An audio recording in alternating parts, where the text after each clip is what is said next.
siente usted para la perspectiva del Cúcuta Deportivo para este semestre?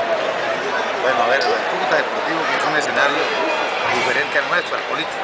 Bueno, lo primero es que yo estoy convencido de que el Cúcuta Deportivo va a empezar a repuntar, va a empezar a estar en los primeros lugares del fútbol nacional. Desde luego tenemos que seguirlo apoyando, sobre todo los hinchas, que sigamos viniendo al estadio, participando, y buscar las posibilidades precisamente de seguirlo reforzando para que esté en el torneo nacional representando dentro de los primeros lugares. Yo sé que tiene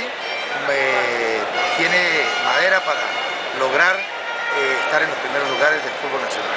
¿Y en la política cómo vamos, Carlitos? Bien, bueno, por lo menos ya logramos mantener la credencial de senador de la República. Esperamos seguir trabajando por el norte de Santander, seguir trabajando por la gente del departamento, seguir impulsando los grandes proyectos. Esa es nuestra meta y seguiremos trabajando como lo hemos venido haciendo en estos casi 4 años en el Senado de la República. Sería bueno, Carlos, que todos los senadores como usted tomaran en cuenta esta recomendación que usted está haciendo de trabajar por el norte de Santander y por el deporte, especialmente por el Cúcuta Deportivo, que es lo que nos atañe en Noticúcuta. Éxito, Carlitos, y un mensaje para la afición con el norte santandereano.